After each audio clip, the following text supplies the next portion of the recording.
నవరాత్రి ఎందుకు జరుపుకుంటారు? దసరా పండుగకు ఉన్న నిజమైన కథ ఏంటో మీకు తెలుసా? దుర్గమ్మ ఎలా జన్మించింది? దుర్గమ్మకి మహిషాసురుడికి 9 రోజులు భయంకరమైన యుద్ధం జరిగింది అని మీకు తెలుసా? దుర్గమ్మ 9 అవతారాలు ఏంటో మీకు తెలుసా? ఇవన్నీ ఈ రోజు వీడియోలో తెలుసుకుందాం. ప్రతి ఒక్క దుర్గమ్మ భక్తుడు, ప్రతి ఒక్క శివుడి భక్తుడు ఈ వీడియో తప్పకుండా మిస్ అవ్వకుండా చివరి వరకు చూడండి. సత్యయుగంలో పాతాళ లోకాన్ని రంబ్ మరియు కరంబ్ అనే ఇద్దరు అన్నదమ్ములు పాలించేవారు. వాళ్ళిద్దరికి పెళ్లిళ్ళు అయినా కూడా వారు ఎంత ప్రయత్నించినా వారికి సంతానం అనేది అస్సలు కలగలేదు. దాంతో ఇక దేవుళ్ళ మీద భారం వేద్దాము అని ఇద్దరు నిర్ణయించుకొని దేవుళ్ళకి తపస్సు చేయడం మొదలు పెడతారు.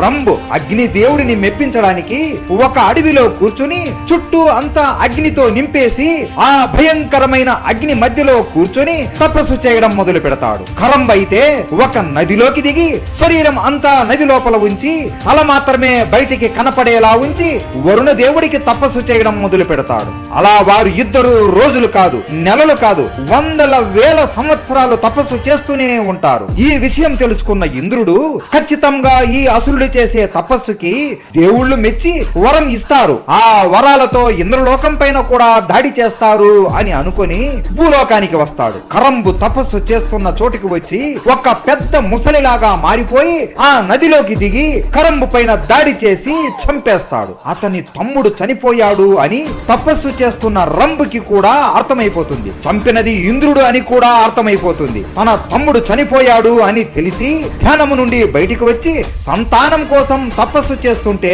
చంపుతారా అని తన కత్తిని తీసుకొని తన కడుపులోకి పొడుచుకుంటూ ఉండగా ఆ అగ్నిలో నుండి ఒక దివ్యమైన వెలుగు వస్తుంది. ఆ వెలుగు నుండి అగ్నిదేవుడు వచ్చి రంబుని ఆపుతాడు. నేను నీ తపస్సుకు మెచ్చాను, నీకు ఏం వరం కావాలో కోరుకో అని అనగా రంబు ముందు అయితే ఒక ఆడపిల్ల సంతానంగా కావాలి అని అనుకుంటూ ఉండేవాడు. కానీ ఇంద్రుడు చేసిన పనికి కోపంతో నాకు పుట్టబోయే సంతానం ఎంత శక్తివంతుడిలా ఉండాలి అంటే అతనిని చూస్తేనే దేవతలు భయపడిపోయి వాళ్ళంతట వాళ్ళే ఓటమిని ఒప్పుకోవాలి. 3 లోకాలని పాలించే రాజులాగా కుమారుడిని పొందేలా వరం ఇవ్వండి అని కోరుకుంటాడు. సరే తదాస్తు అని, కానీ నువ్వు ఒక రాక్షసుతో కలిస్తేనే నీకు కావలసిన సంతానం కలుగుతుంది అని వరం ఇస్తాడు. అలా కొన్ని సంవత్సరాల తరువాత రంబు మహిషి అనే రాక్షసిని చూసి ప్రేమలో పడిపోతాడు. అలా వారు ఇద్దరు వివాహం కూడా చేసుకుంటారు. కానీ వీళ్ళు ఇద్దరు కలిసి ఉండడం రంబు కుటుంబానికి ఇష్టం ఉండదు, అలాగే మహిషి కుటుంబానికి కూడా ఇష్టం ఉండదు. అలా కొన్ని నెలల తర్వాత మహిషి గర్భవతి అవుతుంది.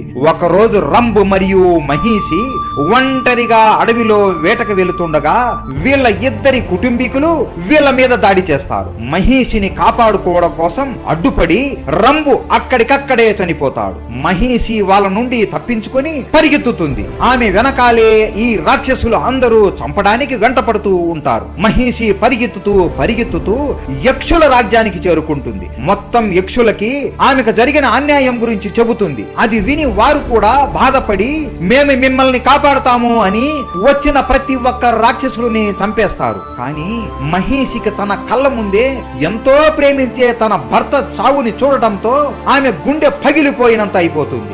యక్షులు చనిపోయిన రంబు శరీరాన్ని తీసుకుని వచ్చి అన్ని కార్యాలు పూర్తి చేసి కాల్చేస్తారు. మళ్ళీ ఆమె కళ్ళ ముందే తన భర్త శరీరం కాల్చడం చూసి ఆమె తట్టుకోలేక పరిగెత్తుకుంటూ వెళ్లి ఆ చితిలోనే దూకేస్తుంది. అలా ఆ మంటల్లోనే రంబు మరియు గర్భవతి అయిన మహిషి కూడా కాలిపోతారు. అలా చాలాసేపు ఆ మంటలు ఆగకుండా కాలుతూనే ఉంటాయి. యక్షులు కూడా అక్కడే ఆ మంటనే చూస్తూ ఉంటారు. అలా కొంత సమయానికి ఆ మంట నీలి రంగులోకి మారిపోతుంది. ఒక్కసారిగా ఆ మంటల్లో నుండి ఒక కాలు బయటికి వస్తుంది, తరువాత చేతులు బయటికి వస్తాయి. అలా ఆ మంటల్లో నుండి ఒక క్రూరమైన రాక్షసుడు బయటికి వస్తాడు. అతన్ని చూసి యక్షులు కూడా భయంతో వణికిపోతారు. ఆ రాక్షసుడు బయటికి రాగానే, ఓరి దేవుళ్ళారా, మీ చావు నా చేతుల్లో రాసి పెట్టింది.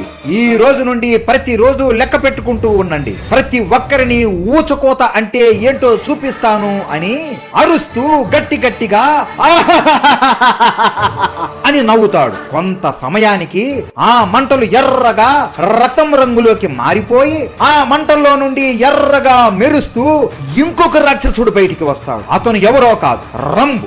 ఈసారి రక్తబీజుడు అనే రాక్షసుడు లాగా జన్మిస్తాడు. అలా ఆ రోజు ఆ మంటల నుండి ఇద్దరు శక్తివంతమైన రాక్షసులు పుడతారు. ఇదంతా ఆ అగ్నిదేవుడు ఇచ్చిన వరం వలన జరిగింది. రక్తబీజుడు, అన్నయ్య పద పాతాళ లోకానికి వెళదాము అని అనగా, నువ్వు వెళ్ళు తమ్ముడు, నేను ఇంకా శక్తివంతుడులాగా మారిన తరువాతనే పాతాళ లోకానికి అడుగు పెడతాను అని చెబుతాడు.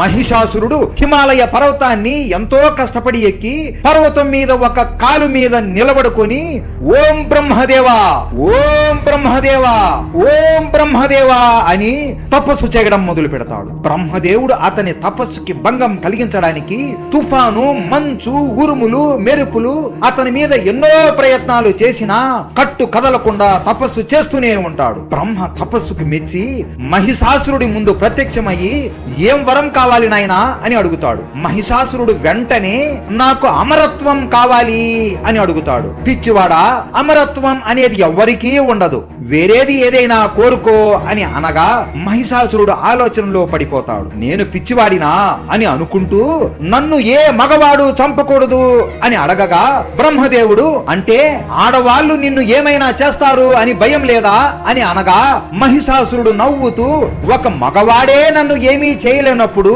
ఒక బలహీనురాలైన ఆడది కేవలం ఒక ఆడది నన్ను ఏం చేస్తుంది అని నవ్వుతూ హేళన చేస్తూ అంటాడు. బ్రహ్మదేవుడు నవ్వుతూ, సరే మహిషాసురా, నువ్వు కోరుకున్నది జరుగుతుంది, తదాస్తు అని అంటాడు. ఆ తరువాత మహిషాసురుడు ఇంకా చాలా దేవుళ్ళకి తపస్సు చేసి ఎన్నెన్నో వరాలు, అస్త్రాలు పొందుతాడు. అలా మహిషాసురుడు ఈ లోకంలోనే అత్యంత శక్తివంతుడిలాగా మారిపోతాడు. మహిషాసురుడు భూమి మీద ఉన్న రాజులను ఓడించి వాళ్ళ రాజ్యాలను కూడా పొందుతాడు. అలాగే తన తండ్రిని చంపిన రాక్షసులని, అలాగే వాళ్ళ కుటుంబాలని చంపేస్తాడు. భూమి మీద ఉన్న ప్రతి ఒక్కరిని అతని బానిసలలాగా మార్చుకుంటాడు. ఇక భూమి మీద చేసింది చాలు అని ఇంద్రలోకాన్ని సొంతం చేసుకోవాలి అని అతని సైన్యంతో ఇంద్రలోకం మీద దాడి చేస్తాడు. ఇంద్రుడు మొత్తం దేవుళ్ళందరినీ పిలిచి వారి సహాయం కోరతాడు. అని మహిషాసురుడు స్వర్గలోకంలో దేవుళ్ళ ముందు నడుస్తుంటే అతన్ని చూసే సగం మంది సైనికులు చనిపోతారు. అతడు వదిలే అస్త్రాలకి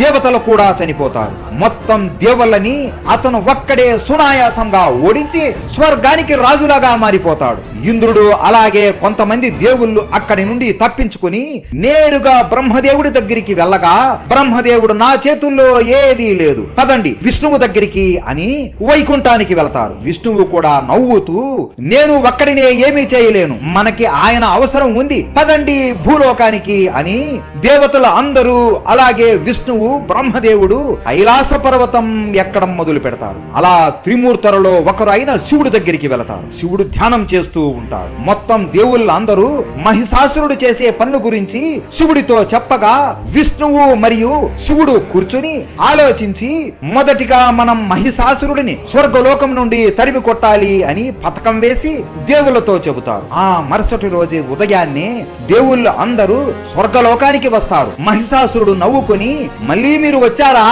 రండి అని అనుకుంటాడు. కానీ ఈసారి విష్ణువు మొత్తం సైనికుల్ని ఆదేశిస్తూ ఉంటాడు. బ్రహ్మదేవుడు ఆపకుండా అస్త్రాలు వదులుతూ ఉంటాడు. శివుడు మాత్రం ఆయన త్రిశూలంతో మొత్తం రాక్షసులని చంపుతూ ఉంటాడు. మహిషాసురుడు యుద్ధంలోకి దిగి ఇంద్రుడితో పాటు ఎంతో మంది దేవతలని ఒక్కడే సునాయాసంగా ఓడిస్తూ ఉంటాడు. అప్పుడు విష్ణువు తన గద తీసుకుని మహిషాసురుడితో యుద్ధం చేస్తాడు. విష్ణువు ఎలా యుద్ధం చేస్తున్నాడు అంటే, మహిషాసురుడిని ఒక దెబ్బ కొట్టి రక్తం వచ్చే లోపే వెంటనే ఆ దెబ్బ మీదనే ఇంకొక దెబ్బ కొట్టేస్తా ఉంటాడు. అలా మహిషాసురుడిని ఒక్క క్షణం కూడా ఆపకుండా కొడుతూనే ఉండేవాడు. మహిషాసురుడు ఇక నేను చనిపోతానేమోనని తన శక్తి మొత్తం ఉపయోగించి ఒక దున్నపోతులాగా మారిపోతాడు. అలా మారిపోయి అక్కడి నుండి పారిపోతాడు. మళ్ళీ తన నిజ స్వరూపంలోకి మారిపోయి దేవతల మీద పడిపోతాడు. శివుడు, విష్ణువు, బ్రహ్మ దేవుళ్ళు అందరూ కలిసి ఈ రాక్షసులని చంపేస్తారు.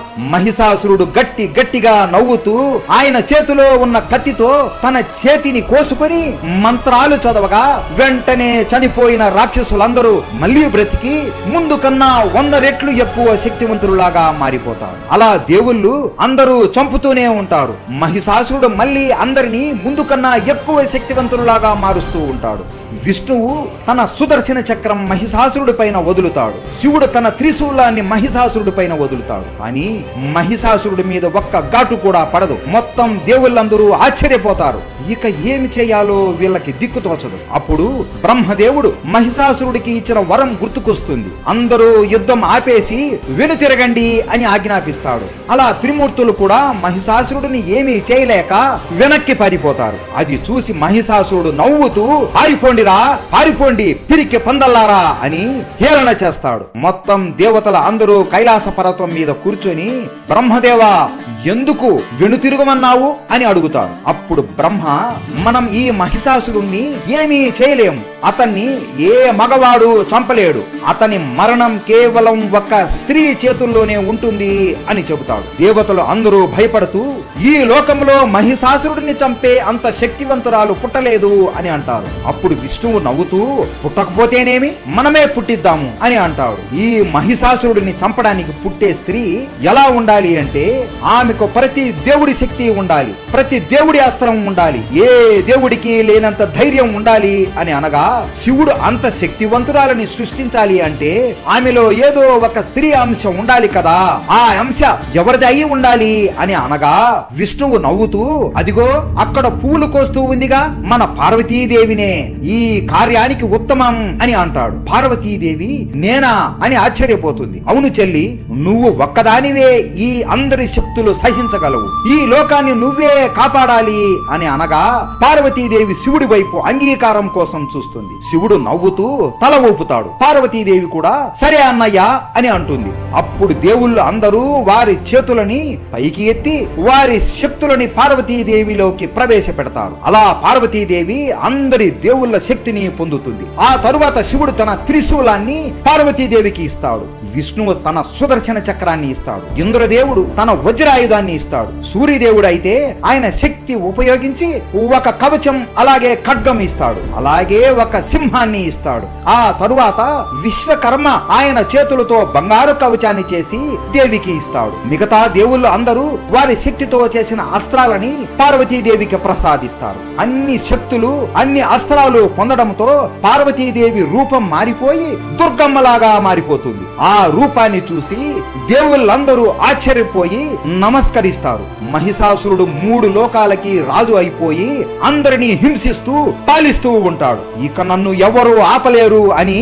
అనుకునే లోపే ఒక్కసారిగా భూమి మొత్తం కదిలి దద్దరిల్లుతుంది. అతను కూర్చుని ఉన్న సింహాసనం కూడా విరిగిపోతుంది. గట్టిగా నడుస్తున్నట్లు శబ్దాలు వినపడుతున్నాయి. ఏం జరుగుతుంది అని బయటికి వెళ్లి చూడగా తన భటులు అందరూ పరిగెత్తుకుంటూ అతని వైపు వస్తున్నారు. వీళ్ళు ఎవరిని చూసి భయపడుతున్నారు అని కళ్ళు పెద్దవి చేసి చూడగా దూరంగా సింహం మీద ఎవరో స్వారీ చేస్తూ వస్తున్నట్లు కనబడుతుంది. ఎవరు వీడు అని సరిగ్గా చూడగా ఒక ఆడది సింహం మీద కూర్చుని పొడుగాటి జుట్టుతో బంగారు కవచాలతో రౌద్రమైన కళ్ళతో చేతుల్లో ఖడ్గం పట్టుకొని రాక్షసుల తలలను నరుకుతూ సింహం మీద స్వారీ చేస్తూ వస్తుంది. మహిషాసురుడికి అర్థమైపోయింది ఈ ఆడది నా రాజ్యం మీదకే వస్తుంది అని. వెంటనే తన సేనాధిపతి అయిన త్రినేత్రుడితో పాటు 5 లక్షల మంది రాక్షసులని ఆ ఆడదాన్ని చంపమని పంపిస్తారు. త్రినేత్రుడు 5 లక్షల రాక్షసులని తీసుకొని దుర్గమ్మ ముందుకు వచ్చారు. ఎప్పుడైతే వీళ్ళు దుర్గమ్మని చూస్తారో వాళ్ళ చేతులు కాళ్ళు అంగుళము కూడా కదపలేకపోతారు. దుర్గమ్మ అప్పుడు ఒక్క అరుపు అరుస్తుంది. ఆ అరుపుకి వాళ్ళ చెవులు పగిలిపోయి రథం కక్కుకొని అక్కడికక్కడే కుప్పకూలి చచ్చిపోతారు. ఇదంతా మహిషాసురుడు చూసి ఇతని కళ్ళని అతను నమ్మలేకపోతాడు. దుర్గమ్మ మొత్తం సైనికులందరినీ చంపేసి మహిషాసురుడి మహల్ ముందుకు వచ్చి ఒరీ మహిషాసురా, బయటికి వచ్చి నాతో యుద్ధం చేయరా, వస్తే నువ్వు ఒక్కడవే చస్తావు, లేదంటే మొత్తం ఈ రాజ్యంలో ఉన్న ప్రతి ఒక్క రాక్షసుడు చస్తాడు అంటుంది. మహిషాసురుడు దుర్గమ్మని అంత దగ్గర నుండి చూడటంతో ఆమె అందాన్ని చూసి ప్రేమలో పడిపోతాడు. మెల్లగా దుర్గమ్మ ముందుకు వెళ్లి ఆమె కళ్ళల్లోకి చూస్తూ, నన్ను వివాహం చేసుకుంటావా? ఈ లోకంలో నా అంత గొప్ప మగవాడు ఎవడూ లేడు. నన్ను వివాహం చేసుకుంటే ఈ 3 లోకాలని నీకు ఇస్తాను అని అనగా, అది విన్న దుర్గమ్మకి కోపం మరింత ఎక్కువైపోతుంది. చివరిసారిగా అడుగుతున్నా, యుద్ధం చేస్తావా చేయవా అని అడగగా, యుద్ధం నీతోనా? ఒక ఆడదానితో నేను యుద్ధం చేయాలా? ఆడది అంటే వంటగదిలో ఉండాలి, లేదంటే పడక గదిలో ఉండాలి, అంతేకాని ఇలా యుద్ధానికి దిగకూడదు.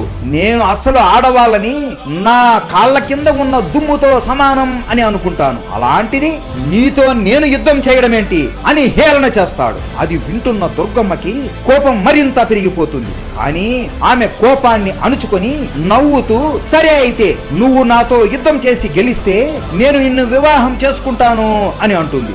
మహిషాసురుడు నవ్వుతూ, నిన్ను నా పడక గదిలోకి రప్పించుకోవడానికి ఏమైనా చేస్తాను, సరే నీతో యుద్ధం చేయడానికి నేను అంగీకరిస్తున్నా అని అతని శక్తి మొత్తం ఉపయోగించి అతని శరీరాన్ని పెంచుకుంటాడు. అయినా కూడా దుర్గమ్మనే అతని కన్నా పొడవుగా ఉంటుంది. దుర్గమ్మ కిందికి చూస్తూ పొట్టి రాక్షసుడు అని అంటూ నవ్వుకుంటుంది. ఆ మాట వినగానే మహిషాసురుడు కోపంతో అతని 2 కళ్ళలో నుండి అగ్ని జ్వాలలను వదులుతాడు. దుర్గమ్మ ఆమె కవచంతో అడ్డుకుంటుంది. వెంటనే దుర్గమ్మ అగ్నిదేవుడి శక్తితో మహిషాసురుడి ముఖం మీద ఆపకుండా గుద్దుతూనే ఉంటుంది. దుర్గమ్మ గుద్దుతుంటే మహిషాసురుడు నవ్వుతూ, నీ కోపం చూస్తుంటే నిన్ను పొందాలి అని నాకు ఇంకా కోరిక పెరుగుతుంది అని నవ్వుతూ అంటాడు. దుర్గమ్మ లేచి అగ్నిదేవుడికి ఇచ్చిన కత్తితో మహిషాసురుడు ఒంటి మీద దాడి చేస్తూనే ఉంటుంది. అతని శరీరానికి ఉన్న గాయాలను నయం చేసుకునే లోపే మళ్ళీ దుర్గమ్మ నరుకుతూ ఉంటుంది. అప్పుడు మహిషాసురుడు తన శక్తితో చనిపోయిన అతని సైన్యాన్ని మళ్ళీ పుట్టిస్తాడు. మొత్తం 10 కోట్ల రాక్షసులకి మళ్ళీ ప్రాణం వస్తుంది. అందరూ ఒక్కసారిగా దుర్గమ్మ మీద దాడి చేయడానికి పరిగెత్తుకుంటూ వస్తూ ఉంటారు. అప్పుడు దుర్గమ్మ సింహముఖ అని గట్టిగా అరుస్తుంది. ఆ కోట్ల రాక్షసులలో నుండి దుర్గమ్మ వాహనమైన సింహం పరిగెత్తుకుంటూ ఆమె దగ్గరికి వస్తుంది. దుర్గమ్మ సింహం మీద కూర్చొని మొత్తం ఆ 10 కోట్ల రాక్షసులతో యుద్ధం చేస్తుంది. దుర్గమ్మ విష్ణువు ఇచ్చిన సుదర్శన చక్రం వదులుతుంది. అది సరి వేగముగా వెళుతూ అడ్డు వచ్చిన ప్రతి ఒక్కడి తలని వేరు చేస్తూ ఉంటుంది. ఆ తరువాత శివుడికి ఇచ్చిన త్రిశూలాన్ని వదులుతుంది. ఆ త్రిశూలం నుండి వచ్చే మెరుపులకి ఆ రాక్షసులు అందరూ బూడిదైపోతూ ఉంటారు. అలా ఈ 2 అస్త్రాలు యుద్ధ భూమిలో ఆమె చుట్టూ తిరుగుతూ ఉంటే దుర్గమ్మ ఖడ్గంతో అందరి తలలని వేరు చేస్తూ ఉంటుంది. అలా మొత్తం 10 కోట్ల రాక్షసులని ఊచకోత కోస్తూ చంపేస్తుంది. ఆమె శరీరం అంతా రక్తంతో నిండిపోయి ఉంటుంది. వరుణ దేవుడు ఇది చూసి వెంటనే వర్షం కురిపిస్తాడు. దుర్గమ్మ ఒంటి మీద ఉన్న రక్తం అంతా కొట్టుకుపోతుంది. ఆమె కళ్ళు మూసి తెరిచే లోపే వెనక నుండి మహిషాసురుడు సుత్తితో ఆమె వీపు మీద కొడతాడు. ఆ దెబ్బకి ఆమె వీపు మొత్తం రక్తం కారిపోయి కింద పడిపోతుంది. దొంగ దెబ్బ తీస్తావారా అని కోపంతో సుదర్శన చక్రం తీసి ఆమె వెనక వీపుకి ఒక కవచములాగా తగిలించుకుంటుంది. మహిషాసురుడు ఆ యుద్ధ భూమిలో ఎక్కడో దాక్కుని దొంగ దెబ్బ తీయడానికి ఎదురు చూస్తూ ఉంటాడు. దుర్గమ్మ సింహాన్ని మహిషాసురుడిని వెతకమని పంపిస్తుంది. సింహం మహిషాసురుడు ఉండే చోటు కనిపెడుతుంది. అని వెంటనే మహిషాసురుడు అతని శక్తితో ఆ సింహాన్ని ఓడించి కింద పడేస్తాడు. సింహం అరుస్తున్న అరుపులు విని దుర్గమ్మ పరిగెత్తుకుంటూ ఆ వైపుకి వెళుతుంది. అక్కడ సింహం కూర్చొని ఉంటుంది. అమ్మయ్య నీకేం కాలేదు కదా అని తల మీద చెయ్యి పెడుతుండగా ఆ సింహం దుర్గమ్మ మీద విరుచుకుపడి ఆమెను గాయపరుస్తుంది. ఆ సింహం రూపంలో ఉన్నది ఎవరో కాదు, ఆ మహిషాసురుడే. దుర్గమ్మ కోపంతో త్రిశూలం అతని మీద వేయగా అతని మాయాశక్తి ఉపయోగించి అక్కడ నుండి మాయమైపోతాడు. అలా దుర్గమ్మ మహిషాసురుడిని వెతకడం, వాడు దుర్గమ్మని దొంగ దెబ్బ తీయడం, ప్రతిరోజు ఒక్కొక్క రూపంలోకి మార్చుకుని దుర్గమ్మతో యుద్ధము చేస్తూ ఉంటాడు. అలా 9 రోజులైపోతాయి. దుర్గమ్మ ఒంటి మీద ఎన్నెన్నో గాయాలు ఉంటాయి. 9వ రోజు మొత్తానికి ఆమె సింహం కనబడుతుంది. అది కొన ఊపిరితో ప్రాణంతో ఉంటుంది. ఆ సింహం దగ్గరికి వెళుతుండగా మహిషాసురుడు తన అసలైన దున్నపోతు రూపంలోకి మారిపోయి సరి వేగంగా వచ్చి దుర్గమ్మ కడుపుకి గుద్ది ముందుకు తోస్తూ ఉంటాడు. అలా తోస్తూ ఎన్నో కొండలని ఎన్నో చెట్లని ధ్వంసం చేస్తూ ఉంటాడు. దుర్గమ్మ రక్తం కక్కుతూ గాయపడిపోయి ఉంటుంది. దుర్గమ్మ ఆమె పూర్తి శక్తి ఆమె ఎడమ కాలిలోకి పంపించి ఒక్కసారిగా కాలితో భూమిలోకి అడుగు పెట్టగా అక్కడికక్కడే ఆగిపోతుంది. మహిషాసురుడు ఎంత తోస్తున్నా కూడా ఒక్క అంగుళం కూడా దుర్గమ్మని కదపలేకపోతాడు. దుర్గమ్మ ఆమె మోచేతులతో మహిషాసురుడి వీపు మీద ఆపకుండా గుద్దుతూనే ఉంటుంది. ఆ దెబ్బలకి మహిషాసురుడి రక్తం కక్కుతూ క్రింద పడిపోతాడు. ఆమె కాలితో మహిషాసురుడిని తొక్కి ఆమె కాలిని అతని ఛాతీ మీద పెట్టి త్రిశూలంతో కడుపులోకి పొడుస్తుంది. మహిషాసురుడు రక్తం కక్కుతూ దేవి నన్ను క్షమించు, ఆడవాళ్ళని చులకనగా చూడడం నా తప్పు, దయచేసి నన్ను క్షమించు అని అనగా దుర్గమ్మ కోపముతో ఉన్నా కూడా శాంతించి అతనికి ఒక వరం ఇస్తుంది. ఇక నుండి నన్ను తలుచుకున్న ప్రతి ఒక్కరూ నిన్ను కూడా తలుచుకుంటూ ఉంటారు అని వరం ఇచ్చి చేతులలోకి ఆమె ఖడ్గాన్ని తీసుకొని ఆ ఖడ్గాన్ని పైకి ఎత్తి దేవతలారా అందరూ చూడండి అని అంటూ ఒక్కసారిగా మహిషాసురుడి తలను వేరు చేసి ఆ తలని పట్టుకొని పైకి ఎత్తుతుంది. అలా దుర్గమ్మ మహిషాసురుడిని చంపేస్తుంది. ఆమె కోపం అప్పటికీ కూడా తగ్గకపోయేసరికి దేవతలు అందరూ వచ్చి ఆమెకు పూల వర్షం కురిపిస్తారు. మొత్తం దేవతలు అందరూ ఆమెకు ఒక కొత్త పేరు పెడతారు. ఆ పేరే మహిషాసుర మర్దిని. దుర్గమ్మ శాంతించి ఆమె సింహాన్ని వెతుక్కుంటూ వెళ్లి దానికి తిరిగి శక్తి ఇచ్చి బ్రతికిస్తుంది. అలా సింహం మీద కూర్చొని కైలాసానికి బయలుదేరుతుంది. దుర్గమ్మ చంపిన ఈ రోజుని మనం విజయదశమి లేదా దసరా లాగా జరుపుకుంటున్నాం. దుర్గమ్మ మహిషాసురుడితో యుద్ధం చేసిన ఈ 9 రోజులని మనం నవరాత్రులాగా జరుపుకుంటాం. ప్రతి ఒక్కరికి దసరా పండుగ వెనుక ఉన్న కథ ఏంటో అర్థమైంది అని అనుకుంటున్నాం. ప్రతి ఒక్క హిందువుకి ఈ వీడియో తప్పకుండా షేర్ చేయండి. దుర్గమ్మ అంటే మీకు ఇష్టం ఉంటే జై దుర్గమ్మ అని కామెంట్ చేసి సబ్స్క్రైబ్ చేసుకోండి.